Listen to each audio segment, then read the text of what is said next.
Blade in the dark. Out on the rim of the manifold Dawn sector, the Dawn fleet patrolled a vast and unforgiving region. To the south and east lay the Squat Holds, while the long border with Forge World Incoloris defined their nearest imperial neighbor. Beyond that, the frontier with the Arcana Inclusium remained no more stable than it ever had been, its trade routes jointly patrolled with the Navis Astra Wigathine. Through these routes flowed vital commerce to Castel and Sarathar. Their jurisdiction also stretched westward to the rebellious fringes of the Dawn sector, where mining colonies, and even a minor forge world, openly resisted the rule of Archmagos Servo Prime Cognitron Feruvis, who was never far from the counsel of his ever-present companion, Matriarch Bishop Lady Seraphina of the Five-Tower cult. Rumors circulated of Council loyalists among these worlds, and even sightings of Novaterra warships, but such whispers were dismissed as hearsay. For now. To sustain the fleet so far from their core systems, Archmagos Servo Prime Cognitron Feruvis, in his estimable wisdom, established a series of refueling and fleet tender stations across the outer reaches. Strategically positioned off major trade routes, these stations were heavily fortified and designed to hold out long enough for reinforcements should conflict arise. As with many of Manifold Dawn's grand projects, they were overbuilt yet undermanned, relying on powerful defense grids in place of traditional defense craft. It had always been assumed by His Austere Majesty that any conflict would be seen coming from far off, and that patrol forces could be increased at a whim, with little regard for the practical logistics of such a strategy. Cibus Astrum was one such station, providing essential support for the fleet patrolling the Incoloris border. Cibus Astrum was a mammoth space station, even compared to other installations built for similar purposes. Originally constructed by the Mechanicus as a refueling port for exploratory ships operating in the Arcana Inclusium region, it had since been repurposed to support the Manifold Dawn Imperial Navy patrols. Vast fuel tanks dominated its internal spaces, constantly replenished by scheduled tanker convoys. Though never designed for heavy combat, the station nonetheless boasted a formidable defensive array. Macro cannons, lance turrets, and void shields provided protection against pirate attacks, while heavy bolter turrets and flak cannons covered the approaches to the fuel silos and other critical structures. These weapons had been installed by the Mechanicus to defend not only against hostile vessels, but also against stray asteroids drawn in by the station's powerful gravity as it maintained a precise orbit around its parent gas giant. Its position made any attempt to translate directly from the warp all but impossible, no matter the skill of the navigator, as the gas giant's immense gravitational well disrupted stable translation points. Instead, any ship entering the system had to arrive at carefully charted jump coordinates, well away from Cibus Astrum itself. The station's sensor cogitators scanned the system relentlessly, conducting hourly auspex sweeps. All incoming traffic was identified and logged, and any non-manifold Dawn craft without a scheduled approach would be immediately targeted and fired upon. Fleet Command would be alerted by one of the station's 3 astropaths, a trio kept in strict isolation and dedicated solely to monitoring these vital communications. Any attack on the station would result in the immediate call for aid, while the defensive grid would hold off aggressors until the Dawn fleet could bring its irresistible firepower to bear on any force foolish enough to attempt an assault. Far from the station's halo of lights, a flicker rippled through the void as a rent tore across the fabric of reality. A vast shape emerged from the nightmare haze of the immaterium, clawing its way into real space. The Navis Astra Wigathane battleship Nit Sidu slipped from the warp like a silent predator, moments before the battleship Red Leoma forced its own translation into the system. Captain Sigabield, seated upon the command dais of the Nit Sidu, tapped a finger against the hilt of Tempest's bite, the motion following the memory of the rolling waves of the Geofon Sea on his native Nitwertha. "Report," he ordered calmly. "Cibus Astrum on direct course, maintaining pre-approved vectors," Helmsman Fear replied, eyes locked on the unfamiliar helm systems of the mighty battleship. She was accustomed to the destroyer Welsiax, but here on a Retribution class she had over a dozen navigation adepts under her command, each performing their tasks with flawless precision. "Read Leoma in flank position, as per regulation, Lord," added Garspec, his ear pressed to the Vox receiver. He adjusted the dial. "Receiving directional and gravitational data from Cibus Astrum, relaying now." Siggebield glanced through the thick armor glass of the observation windows, catching sight of the red Leoma's proud prow holding formation. Lieutenant Osbjorn commanded her, a capable officer, if young to helm a battleship. Still, his experience with Cibus Astrum's approach protocols was valuable, even if true combat experience had not yet been required. Should it become necessary, their crews were well trained. The plan was audacious in its simplicity. The two Navis Astra Wigathane Retribution-class battleships would dock with Cibus Astrum under false identities, impersonating the Bellum Despectus and the Gladius Ecclesia, near-identical vessels of the Manifold Dawn fleet scheduled for refueling. Thanks to delays engineered by Runsmith Osric, the station expected them precisely now. If the deception held, the ships would dock and deliver their cargo of Void Revenants Astartes, who would seize the station from within. Garspec straightened. "We are being scanned, Lord," he announced, as the Auspex team began reporting returns from the station's intense sweeps. Siggebield did not react, simply tapping the hilt of his chainsword again in a steady rhythm. Minutes passed as scanning beams crawled over the hull, interrogating every plate of ceramite and steel. Aboard Cibus Astrum, Magos Menton Duralix was seated in his command throne, which he seldom left. He worked meticulously at cataloging fuel reserves down to the milliliter in each tank. Maintaining the raider fleets of the cult was a complex balance of weight, volume, and subterfuge. He knew not all in the Mechanicus on Manifold Dawn shared the beliefs of he and Lady Seraphina. In fact, even Servo Prime Cognitron Feruvis was a fool not to fully embrace the purity of the new sect's teachings. And his work also included artful bookkeeping. A chime in binaric liturgy disturbed his thoughts. Being interrupted jarred his calculations, and he clicked irritably through a string of binaric invocations. "What is it?" he demanded, addressing an adept from the traffic control tower patched into his command chamber. "Two ships have translated in system, Magos." Duralix sighed, exasperated. "Bellum Despectus and Gladius Ecclesiae, no doubt. Check the chrono. They are 55 minutes early, but it is on their schedule." "Cursory scans confirm their signatures, Magos," the adept reported. "Permission to deactivate minefield?" the Magos groaned. He had nearly forgotten the new security measures he himself had devised, a perimeter of layered minefields, with servitor-operated attack drones interlaced with magnetic and proximity mines. He gestured sharply to a waiting servitor, which extended a command cylinder toward him. Duralix pressed his signet ring, bearing the cog of the 5 towers, into the activation slot. "Confirmation received, Lord," the adept responded. "Deactivating minefield." "Begin deep scans once they are within full range," Duralix commanded curtly, returning to his fuel manifest with an annoyed flick of his mechadendrite. Magos Menton Duralix reflected, as he often did, on how he had earned this dice. Magos Azarian had been weak, unwilling to stand with Matriarch Bishop Seraphina when the 5 towers demanded absolute loyalty. Azarian's death, a minor depressurization accident officially, had freed Duralix to shape Cibus Astrum into what it was meant to be, a temple fortress, a bastion of the true faith. He had delivered fuel to the Matriarch's chosen pirate raiders, letting them bleed rebellious worlds on the fringe in the name of cleansing, while funneling the Emperor's own tides back to those Seraphina trusted. All of it righteous, all of it efficient. That was his legacy, and no weak-willed priest would ever question it again. Back aboard Nitsidu, the Auspex commander called out, "We are passing through a minefield, Lord." Captain Siggebield leaned forward slightly, hand gripping the hilt of his sword. "Density and type," he asked. The presence of a minefield had not appeared in the Sothawerda's briefing. "Several types, Lord," the commander reported. "Life signs detected, likely manned servitor drones. None are active. We will be through in 20 seconds. Siggebield leaned back, letting a slow breath out. It seemed the ruse was holding. As the twin ships approached, huge banks of servitor cogitators began scanning their profiles, cross-referencing all data with archived records and transmitting updates to the central logic engine.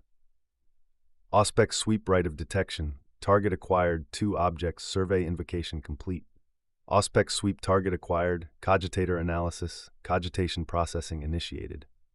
Data convergence ident. 3007 IMD Gladius Ecclesia. Silhouette categorized. Logis reconciliation complete.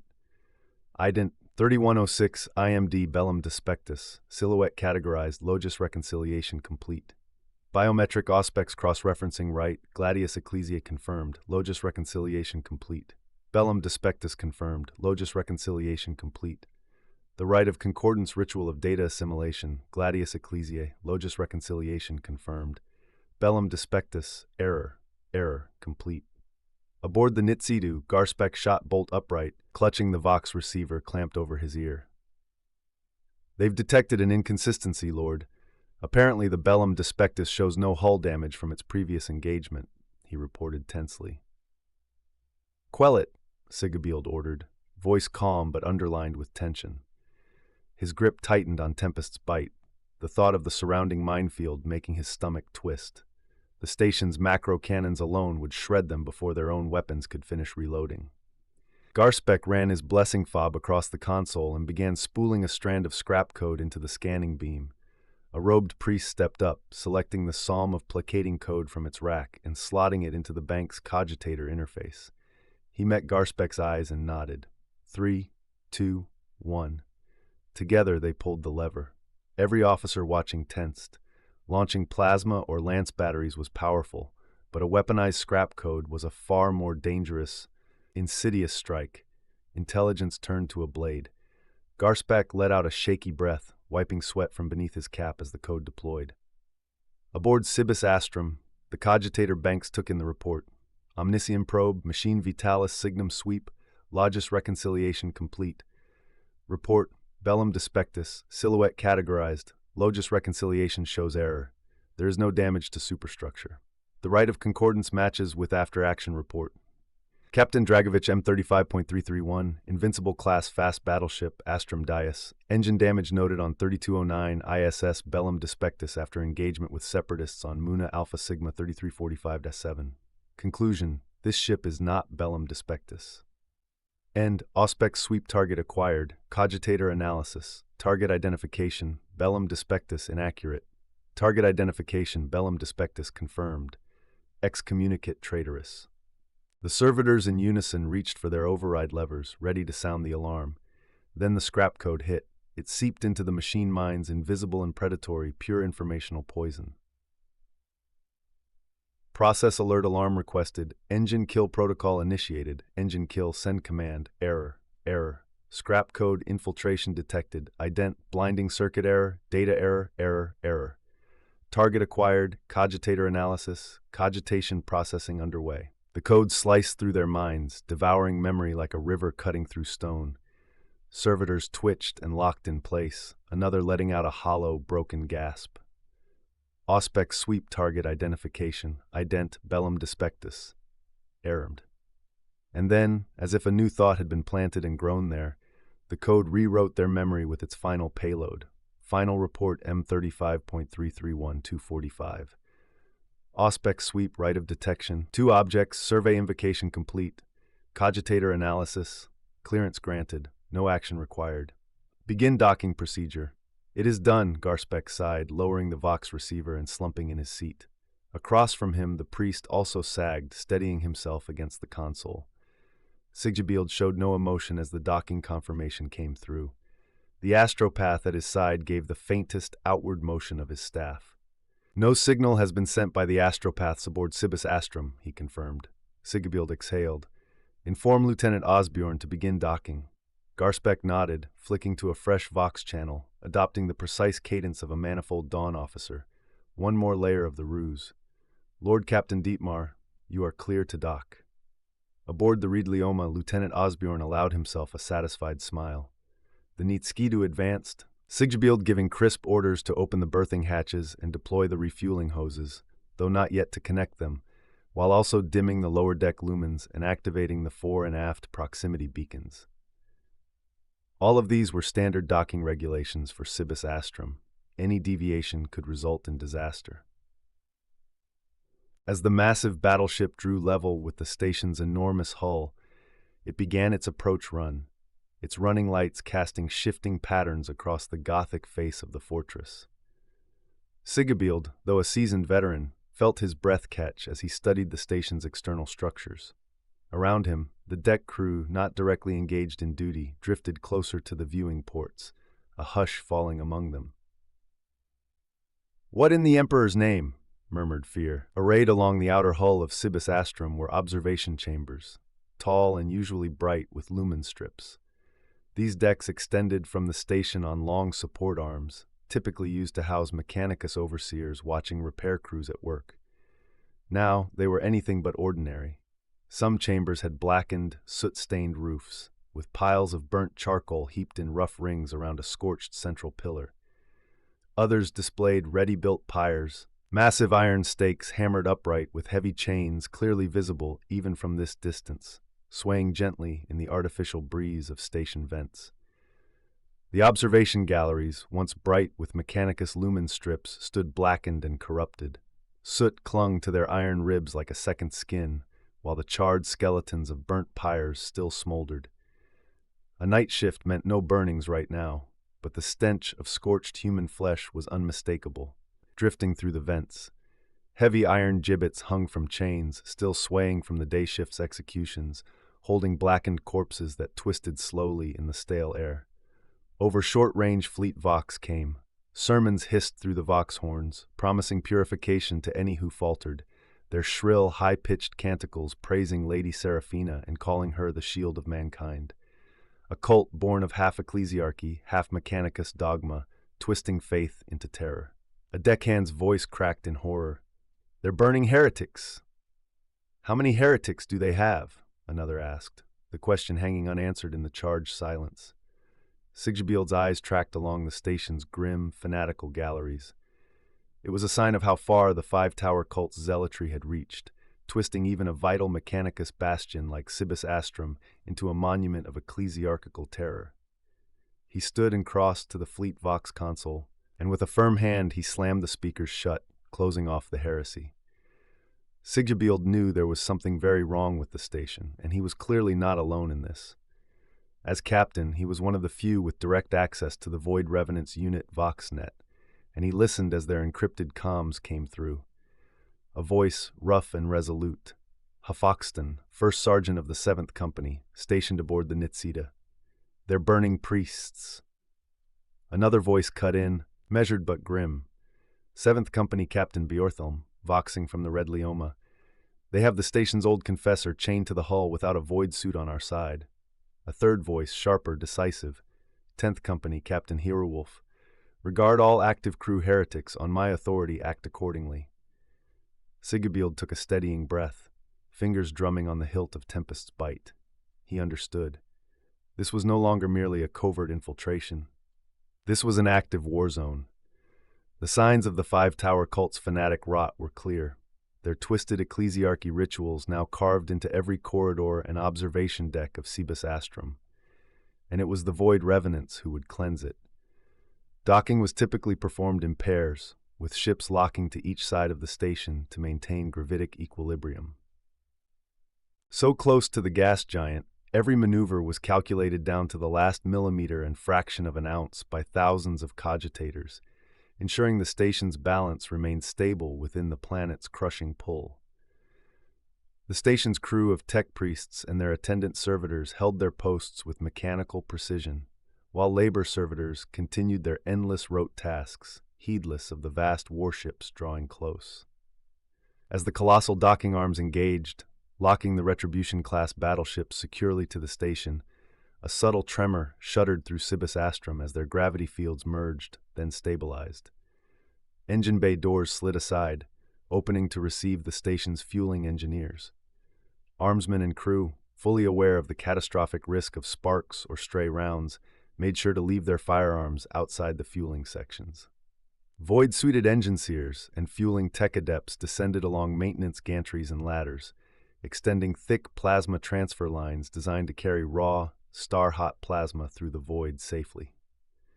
On the upper hulls, external coolant lines were laid along the docking tunnels, vital safeguards against the ever-present hazard of leaking promethium that could turn a single spark into a sun-bright detonation.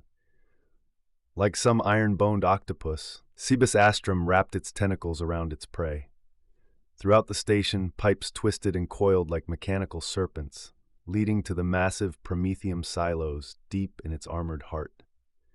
Beneath those silos, titanic plasma fuel containment vessels lay ready to feed the warp reactor cores of the hungry warships now joined to the station's frame. So potent was that plasma that the enormous pipelines, easily broad enough for a dreadnought to march through, could only connect in the vacuum under the hulls, the only way to ensure maximum safety and prevent a disaster that might break the entire station apart. High atop the station, in the engine overseer's block, Magos Menton Duralix stood upon his engine seer's dais, reviewing data requests for fuel loads, cross-checking them against manifests, then authorizing the pumps one by one. For him, this was simply another routine refueling. Bjorthelm hung motionless in the void, just inches from the hull of the Reedlioma, his armor rendered weightless by the vacuum's total absence of gravity. Carefully, he raised a vambrace over the edge of the antenna array where he lay concealed, angling a polished mirror attached to its side to catch the approach of the engineers and voidsmen. It felt almost arcane, this technique, using reflections to peer around obstacles, a tactic once favored by Wigathan warriors in the swamp battles of the pre-imperial days, and now no less relevant among starship conduits and bulkheads after imperial compliance. Enemy auspex would sweep for signals and power spikes, voxcasters, scanners, rangefinders, even monoculars, but the Wigathan glimmer, a purely optical technique, remained invisible. He held up a hand in battle sign, thumb and forefinger making a ring, 3 fingers raised, the old ways. All along the hull, half of the 7th Company Void Brethren did the same, drawing their seekses, storm shields resting at their sides, helm plumes twitching in the thin micrograv. The only splash of color on their stormy blue plate was the red-painted pauldron, marking them out for recognition. 3 miles distant, the second half of the 7th under Hafokstan would be performing the same ritual, though Bjorthelm had no need to check through his monocular. Across the hull of the vast station, pipes and fueling lines snaked outward, while Void crew moved under the watchful eyes of station armsmen. Bjorthelm tapped the blade of his seeks to his faceplate, then thrust it toward the Voidsman. Word. Death faded. With a single push from his gauntleted hand, he propelled himself into open space, drawing his shield up at his side. The push launched him like a jet bike's burst, propelling him downward in an arc. He impacted 2 Voidsmen in seconds, grabbing the air hose of one and tearing it free while spinning to redirect his momentum. The man flailed as his air rushed out. The second Voidsman saw him and raised an electro-harpoon, but Bjorthelm smashed her helm with his shield, then cut across the twin air-feed intakes with his seeks, venting her suit to the void. A third Voidsman in heavier battle-rated void plate fired his maneuver thrusters, coming at Bjorthelm with a lit electro-stave. Sparks danced as its energized tip cracked with lightning, but Bjorthelm intercepted the blast with his shield's built-in repulsor, scattering the energy harmlessly. He caught the stave's shaft with one hand, ripped it away with post-human strength, then drew his noddle, a diamond-tipped stabbing dagger, and plunged it through the faceplate grill of the man's helm. The Voidsman clutched his face, drifting away, trying to draw a breath in vacuum. All around, in total silence, broken only by their own steady breathing and the mechanical click-cluck of oxygen recyclers, the Void Revenants 7th Company advanced across the station's umbilicals. They cut down most of the station's Voidsmen without warning. Others raised harpoons or shock staves, but they too died quietly. Void engineers twisted and tumbled as their suit cords were severed, face plates frosting over, their frozen blood sparkling in the light of the local star. Servitors ignored the carnage, continuing their assigned tasks. A few Void engineers dropped their tools and raised their hands in supplication, making the sign of the Aquila. A handful tried to fight back with wrenches or hammers, but these bounced harmlessly off ceramite, and they too fell without a sound. Those who offered no resistance were ignored, as the Void Revenants pointed them toward waiting novice Astro-Wigathine Voidsmen, who followed in the Astartes' wake. These engineers would be led back to the battleships for questioning, where they would make their confessions before ecclesiarchy priests and be rededicated under the watchful eyes of the Emperor of Mankind and the Omnissiah of the Machine Spirit. Beorhthelm reached the hull of Cibus Astrum. With rapid battle signs, squads of Void Brethren advanced down its flanks, systematically severing sensor bundles and disconnecting cogitator conduits, replacing them with pre-blessed, sanctified hardware. These new systems would answer to the engine seers aboard the Red Leoma, rather than to the traitor Magos Menton Duralix. Beorhthelm, however, had another task. He pushed off, propelling himself higher toward the vaulted upper structures that housed the engine seers' dies. As he drifted upward, he drew his battle hammer from its magnetic lock, fully intent on paying a personal visit to the station commander, and he meant that conversation to be brief. Aboard Cibus Astrum, where the Nitsidu was docking, deep within the clanking refueling sections, pistons hissed and plated panels ratcheted open, echoing with industrial roars and clangs. The external banks locking onto the hull made no impression against that din. The station shuddered as umbilicals clicked home, and Cibus Astrum readied itself to greet its presumed allies of the Dawn Fleet. At the head of the reception detail, a priest in bright yellow robes stood waiting to give the visitors a blessing, and to identify any who might be wavering in their faith. He looked forward especially to meeting Confessor von Gerwig, for whom he carried an arrest warrant. A self-satisfied smile crept across his thin lips. The reinforced blast doors began their slow, thunderous cycle open. Workers and armsmen waited, expecting another day of routine drudgery. Some guards rested their staves or stub guns lazily against the walls, their boots damp from the ever-present moisture. One officer caught condensation in a tin cup, then sipped the cool water with a resigned sigh, turning toward the hatch to offer a sullen greeting, words that never left his throat. 10th Captain Hjorwolf was first through the opening, slipping past the gap in the still-moving steel with a predatory grace. Prosody rate %. He slashed his seeks into the Void officer's chest and stepped beyond, booting a guard's stave aside and following with a brutal punch to the back of his head. Another guard fell with a single cut of the seeks. The priest of the 5 towers turned to raise a rebuke, or perhaps a cry for alarm, but it did not matter. Hjorwolf's blade buried in his throat before a sound escaped, and the priest's yellow robes twisted in a grotesque dance as he collapsed. Before the corpse hit the deck, Hjorwolf was already at the far doors. The Langhere flooded through the breach, hurling electro-javelins that struck and burned through the guards at the far end of the gantry. Then they charged, killing with absolute precision.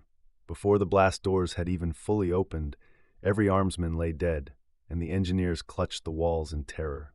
In that instant, the Langhere froze, statuesque, their runic armor still gleaming. Seconds ticked by. If an alarm were coming, it would come now. Nothing. Only the panting and quiet sobs of the engineers and the endless drip of water from corroded pipes broke the silence. Hjorwolf breathed deep, steadying himself with a hunter's calm. It felt like the forests of Nitwertha before a kill. A Tech Marine runsmith stepped in behind them, carrying a metal box bound with prayers, purity seals, and benedictions from the highest magi of Mars. Wordlessly, he removed a worn, mold-streaked security box from a cogitator lectern and replaced it with the Blessed One, counting steady breaths as its red indicator glowed at him like a servo-skull's eye. Hjorwolf watched, tense. The entire operation balanced on this moment. The light flickered amber. 47 decks above, in the engine seer's dice, Magos Menton Duralix reviewed the fueling request data. It was late. His frown deepened. But then the green-lit confirmation scrolled through the data stream. Satisfied, he activated the fueling pumps and returned to his manifest. Hjorwolf noted the indicator shift to green and exhaled.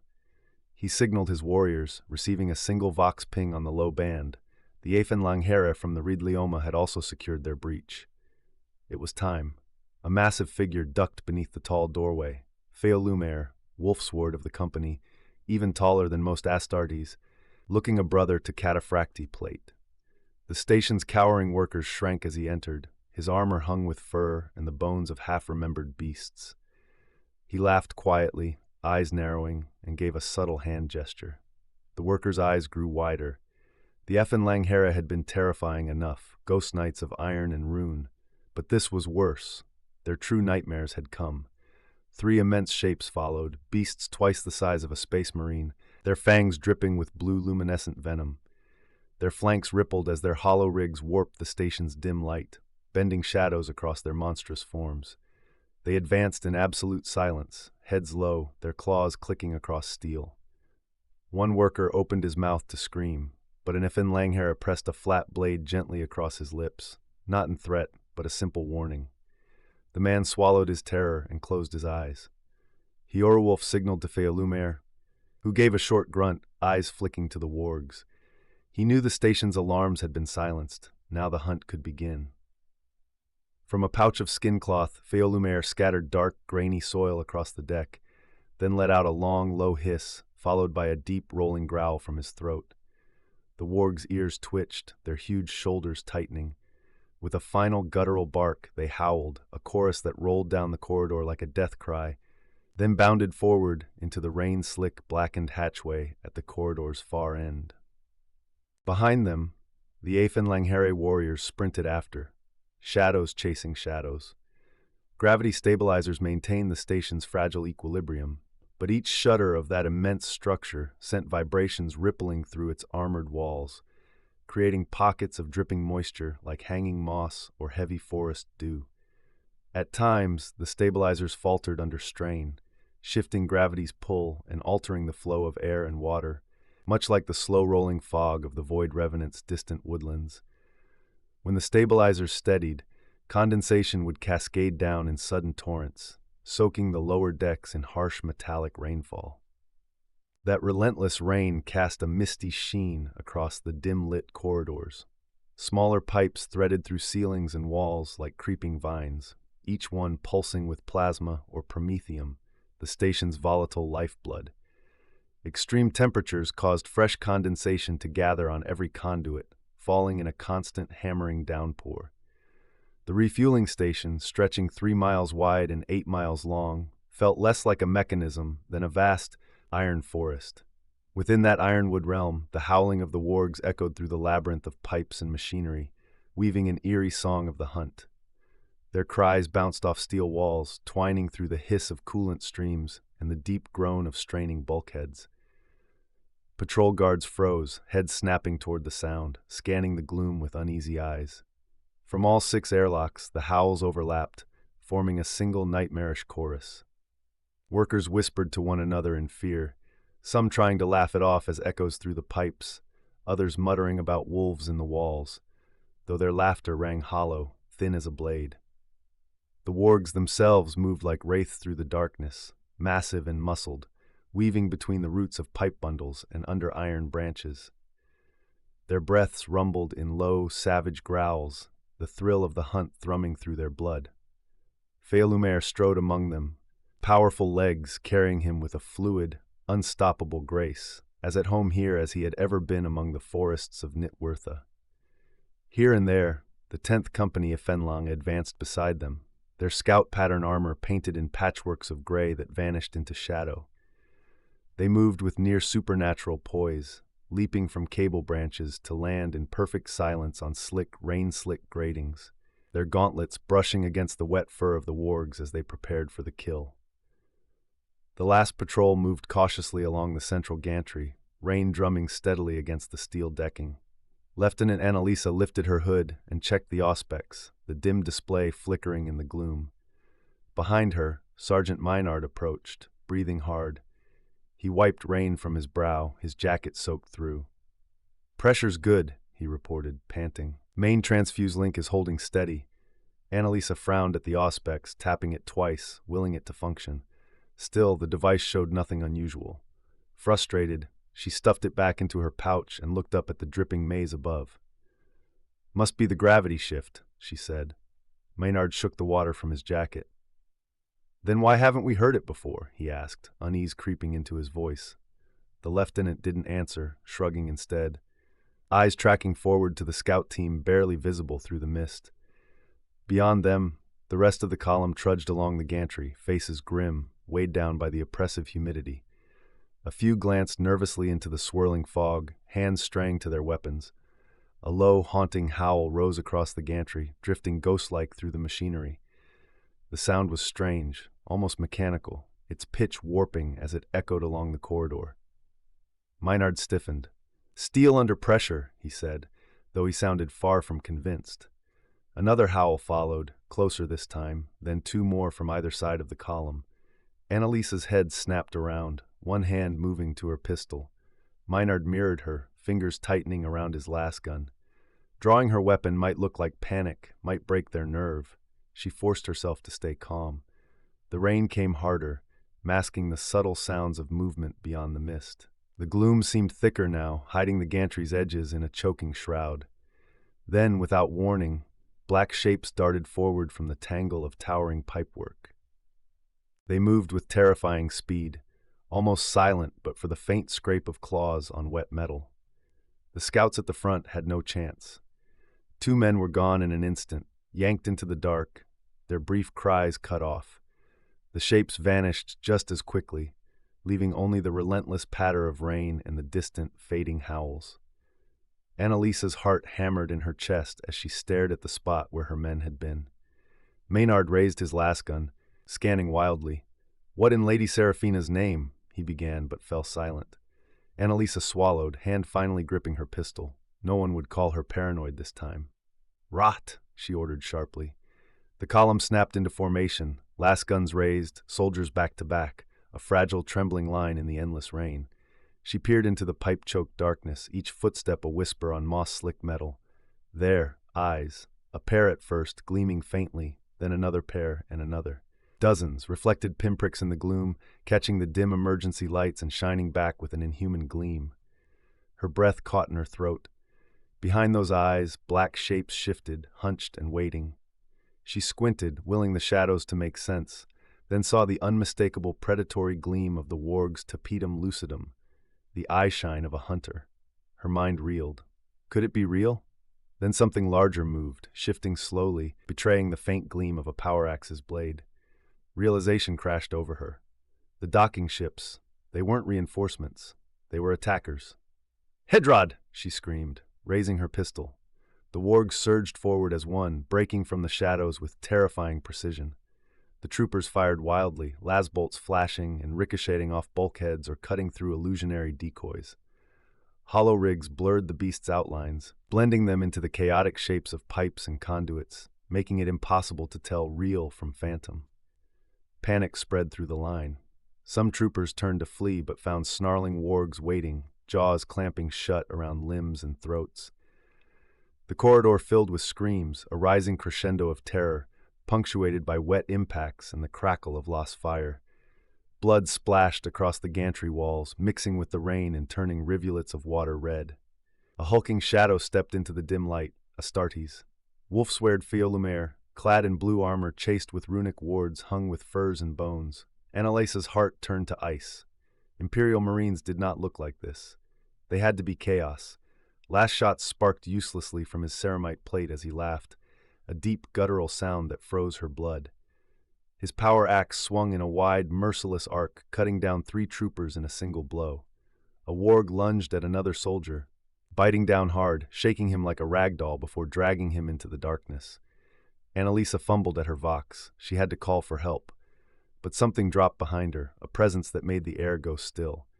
Whipping around, she froze in horror. A pale blue armored figure, a ghastward, robed and marked with runic script, stood inches away. His cold eyes locked on hers, a faint, cruel smile on his lips. "Sleep," he intoned, a voice as soft as a burial prayer. Her mind slammed shut. The vox fell from her numb fingers as her knees buckled, collapsing to the moss-slick floor. Her eyes fluttered shut as a psychic chill swallowed the world. The last sounds she heard were the howls of wargs and Feolumire's echoing laughter. Then, silence.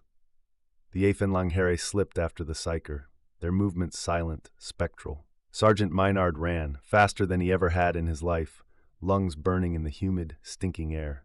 Each ragged breath ended in a whimper he barely recognized. The pounding of boots behind him told him some of his men still followed, though their own breathing was as panicked as his. Someone was praying, voice high and cracked, another stammering the matriarch bishop's litanies. Maynard ignored them. No time for prayers. Only the astropathic tower mattered, the strongest fortress left. Shapes moved through the piping to his left, one in pale blue flickered past, but Maynard's mind was too rattled to trust his own eyes.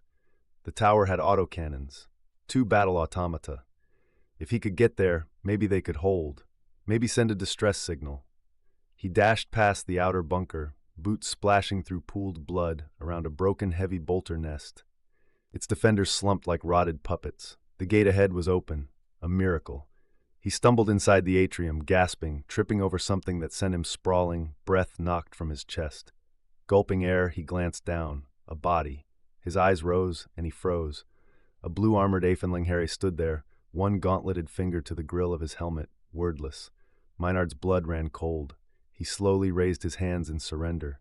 4 men behind him did the same, pale and shaking. The room was filled with space marines, clad in blue, with faintly glowing runes, death incarnate. No help was coming. His eyes were drawn to the staircase leading toward the astropathic chamber. On its highest step, a pale blue figure moved with calm, terrifying grace, vanishing into the shadows above. Maynard watched, frozen. Then, from somewhere deeper in the station, the echo of a warg's howl rang out, and the darkness seemed to swallow them all. Within the astropathic sanctum, shielded by lead-lined walls and dozens of wards, the 3 sanctioned psychers of Cibus Astrum went about their duties. One, robed in thin yellow with the cog-toothed badge of the station on his shoulder, sat hunched at a cracked data desk. In front of him lay a growing stack of parchment message sheets. Each bore a destination, a clearance code, a phrase of binaric Gothic. He read one, then folded his pale hands, letting the raw psychic signal rise through the mind harness implanted at the base of his skull.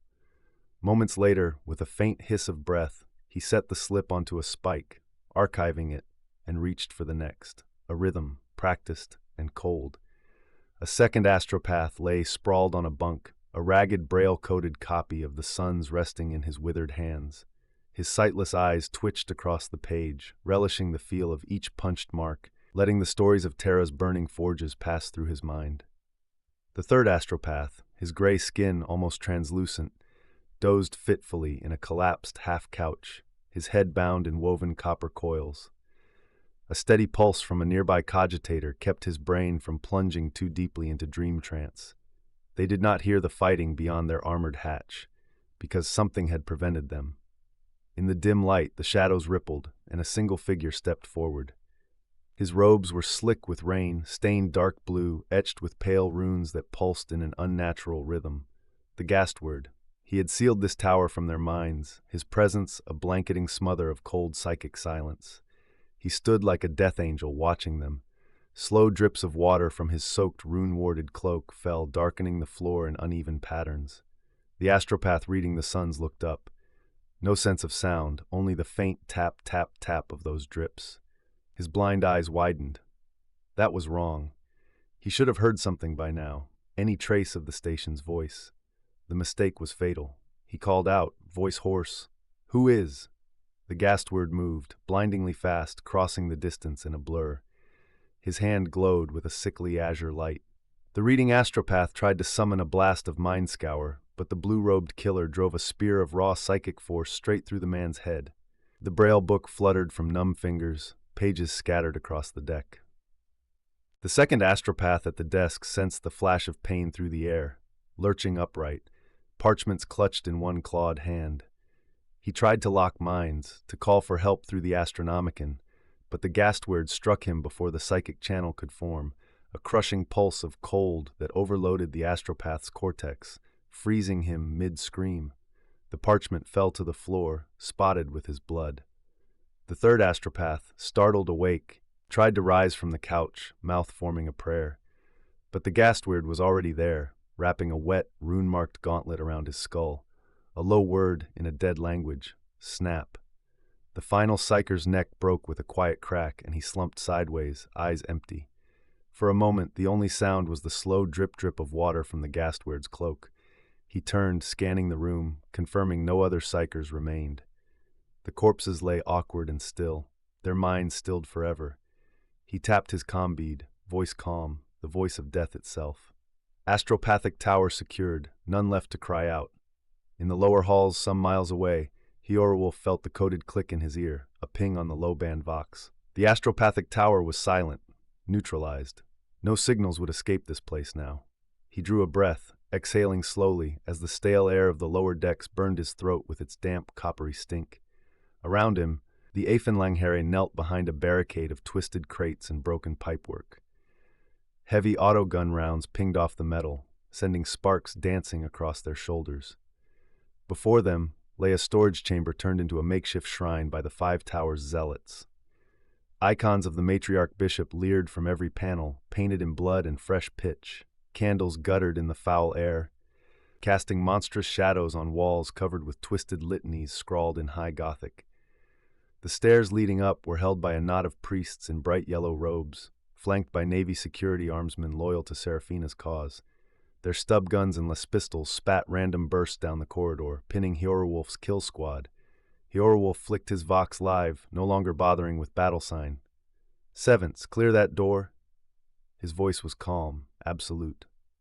A half-squad of Void Brethren from the 7th, who had linked up with him on the lower decks, stepped forward with methodical precision. Their shields locked into a seamless wall, plasteel edges scraping against one another. Bolter muzzles projected through the shield slots, unwavering. The defenders opened fire as soon as they saw the void-hardened Astartes advance. Stub rounds, autogun slugs, and ragged lasbursts slammed against the overlapping refractor fields, skittering off like rain against a starship hull. One Void Brethren shifted, hefting a truly ancient weapon, its barrel chased with faded lettering of High Terran. The weapon looked like a relic from the Golden Age itself, built in a style no forge had dared replicate in millennia. Runes of protection glimmered along its cooling fins. Hyorwolf nodded once, silent permission. With a hiss of capacitors and a rising whine that made even the priests hesitate, the multi-melta fired. A roar of annihilation, a sun spear of absolute destruction. The cult's makeshift altar vanished in a coruscating ball of white-blue brilliance. Priests and armsmen screamed as the beam swept across their line, cutting through half a dozen men in a single incandescent instant. Flesh and ceramite alike ran like wax before a forge, their bones ash even before they fell. The Void Brethren advanced in its wake, shields raised, the faint echoes of Hyorwolf's boots ringing against the metal. "Cleanse this place," Hyorwolf ordered, voice a low growl. They moved forward, unstoppable, into the ruin of the new shrine. Lower shrine, Hyorwolf felt the coded click in his ear, a ping on the low-band vox. The astropathic tower was silent, neutralized. No signals would escape this place now. He drew a breath, exhaling slowly, as the stale air of the lower decks burned his throat with its damp, coppery stink. Around him, the Aefenlanghere knelt behind a barricade of twisted crates and broken pipework. Heavy autogun rounds pinged off the metal, sending sparks dancing across their shoulders. Before them lay a storage chamber turned into a makeshift shrine by the Five Towers zealots. Icons of the matriarch bishop leered from every panel, painted in blood and fresh pitch. Candles guttered in the foul air, casting monstrous shadows on walls covered with twisted litanies scrawled in high Gothic. The stairs leading up were held by a knot of priests in bright yellow robes, flanked by Navy security armsmen loyal to Seraphina's cause.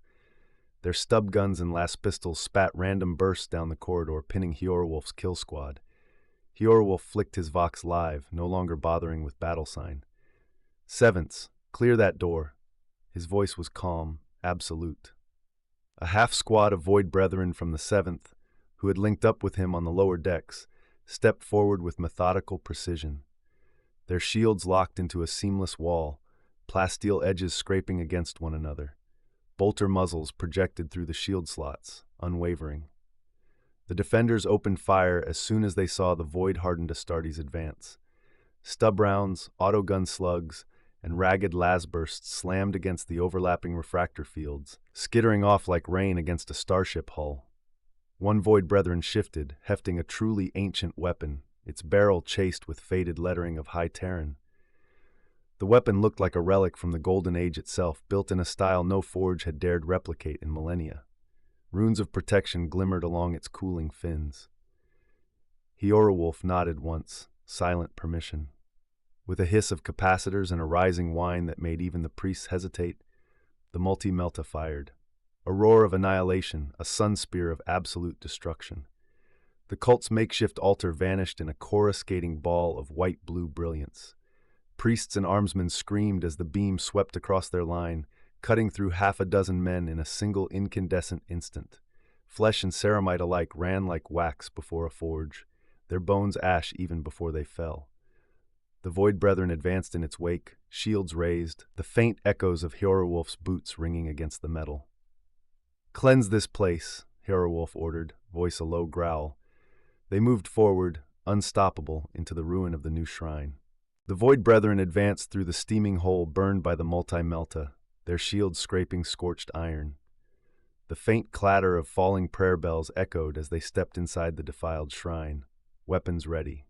Within, a final handful of yellow-robed priests and Navy loyalists leveled stub guns and shock blades in desperation. They fired, shots sparking harmlessly against ceramite, even as one priest screamed a half-choked catechism in Seraphina's name. Bolter fire roared in reply, cutting them down with clinical precision. The last defenders fell in shreds of blood and cloth, their chants ending mid-breath. Others, seeing no hope, dropped to their knees, hands raised in surrender, their eyes wide and terrified. A Void Brethren, his plastron splashed with oil and ash, stepped toward a wall panel, seized the edge with his reinforced gauntlet, and ripped the entire hatch free with a tearing scream of metal. "Lord," he voxed, voice steady, "prisoners." Hjarwulf stepped forward, eyes narrowing. From the darkness beyond the torn panel staggered a pitiful procession, ragged priests in scorched robes and engineers with half-torn Mechanicus insignia. Their eyes squinted painfully against even the low lumen strips of the chapel. Their faces were sunken, gray, marked by long weeks of starvation and fear. They spilled out into the hall, blinking, then froze as they beheld the towering shapes of the Astartes. One older priest, his voice cracked from days of no water, stared at Hjarwulf, then dropped to his knees, hands forming the aquila with trembling precision. "The Emperor protects," he rasped, tears welling in the sunken pits of his eyes. Hjarwulf stepped closer, his towering silhouette blotting out the lumen behind him. Gently, he placed a hand on the priest's thin shoulder. The old man's breath caught, as if he feared the Astartes might crush him, and then he clung to the gauntlet in a half-sob, as if touching a relic. Hjarwulf wondered what torments these men had seen, starved, tortured, no doubt awaiting the dawn and the lighting of the pyres. He leaned down, voice quiet. "You do not need to kneel before us, priest. It is your faith that brought us." A lie, of course, but the lie mattered less than the spark of hope it lit in their eyes. These men would be needed to keep the station running, faithful souls to replace the cultists, to rebuild order. The old priest nodded, tears rolling through the grime on his cheeks. Hjarwulf helped him rise, then turned to face the corridor beyond the chapel. He stepped into the dripping rain of a leaking pipe overhead, letting the chill water run across his scarred face. He pulled off his helmet, breathing in the station's damp, coppery air. It tasted of rust, blood, and fuel, but it was free of the stench of the 5 towers for the first time in years. He keyed his vox, reaching Beorthelm. "That conversation you were going to have with the Magos," he said calmly, water dripping from his brow. "Make it one-sided." He clicked off the channel, exhaling. He watched as the wargs prowled beyond the ruined shrine, their predatory eyes scanning for new prey. Hjarwulf wiped the rain from his face, fully aware of what he had just ordered, the execution of a Magos of the Mechanicum. But he felt no guilt. This was the Emperor's work. In the command chamber, Magos Menton Duralix scrolled through the parts manifest. There was always a great burden of work, one the rulers of Manifold Dawn could never truly grasp. They failed to understand what it took to keep a fortress station of this size running. Making precise notations, he glanced at the security pict feeds. All was well. The station ran like a perfectly balanced planetary gear, every wheel turning in its place, every subject performing their duty in the Emperor's grand design. One monitor showed armsmen patrolling grimy corridors, purposeful and unaware. Another displayed engineers laboring in the hydraulic halls, scraping moss from condensation-choked pipes. But through the dead eyes of those same cameras, reality fractured. Scattered corpses lay about. A warg stood over a murdered engine seer, its snout soaked red as it fixed burning eyes upon the advancing silhouettes of the Void Revenants. Another screen revealed two astropaths seated at a data lectern, shuffling messages. Yet beyond the glass, all three lay lifeless, a blue-armored Gasthelm Offenlanger watching them, sword-sheathed, calm as a death angel. A final monitor showed the hatch to the engineer's sanctum, pristine and sealed according to its security routine, the cogitator-controlled sentinels vigilant. But through a cracked lens, the truth showed its rot. The hatch hung open to vacuum, split by the ruinous bite of a power hammer. Servitor guardians lay ruined in oil-slick pools, brass shell casings still rolling on the deck. Bjorthulm stepped through, sheathing his seeks and drawing forth the great hammer once more. He reached down, grasped the half-ruined head of a servitor, and pressed its remaining optic against the security scanner. Magos Menton Duralix turned another page of his lists, satisfied, then paused. A subtle shift in airflow, a change which should not exist inside the sealed sanctum. His cranial cogitators registered 0.6 seconds of alarm, attempting to process the silhouette before him, the towering armored giant of Bjorthulm, hammer raised. No 0.1 of a second. The peripheral sensor glimpsed a curved seeks, etched with purity seals meant for the faithful, descending in an unstoppable arc. Unauthorized, flagged his cognition engine. Memory spiked, the day he had torn the head from Magos Azarian to seize this throne under the blessing of Matriarch Bishop Seraphina. 0.2 of a second. A warning pinged through his synaptic relay, his hand groping for the override, too slow. Echoes of initiation into the five-tower cult flickered, their binary catechism uploaded until his mind trembled. "The flesh is weak, but the mind ascends," he had repeated, voice breaking as the machine gripped him. 0.3 of a second. He glanced to the cogitator core, data errors cascading. His mind spat warnings. He remembered the first time he bound a machine spirit to serve him, its rebellion and how he crushed it with ice-cold will.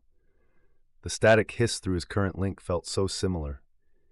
0.4 of a second. Fear, primitive and illogical, registered, an echo of human weakness. He had not felt that in decades, not since watching his flesh hand torn away for steel, hearing his own nerves screaming as they soldered cables into bone. The weak fear death, they had told him, as his mind had split between flesh and immortality. 0.5 of a second. As the hammer blurred closer, another strand of data tried to spool out. The fuel quotas marked for pirate hulls bearing Seraphina's blessing, vessels that carried her warriors to terrorize the rebellious fringe worlds. It had been necessary, he told himself, necessary to maintain order. Even as the hammer fell, he clung to that final rationalization. Another warning. Impact imminent. 0.6 of a second. A final surge of data. Betrayal, infiltration, the impossible precision of Bjorthulm. The hammer's sky-forged edge crashed through his cranial casing, splitting it like a brass reliquary, sending shards of blessed ceramite and shredded data spools into the void. His cogitators fluttered once, twice, then stilled. Magos Menton Duralix cared no more. Bjorthulm kicked the dead Magos from his throne, boots grinding the once proud robed Mechanicum authority into the wet decking. Around him, the station's servitors continued their tasks, oblivious. The mortal engineers turned, faces white with shock. None moved for a weapon. A few hastily made the sign of the Aquila, hands trembling. Bjorthulm activated the sanctum's door locks, sealing it with a single code swipe. A moment later, Hafoxton entered with a squad of Void Brethren behind him. The conversation, Bjorthulm decided, had been brief enough. Sibis Astrum had fallen.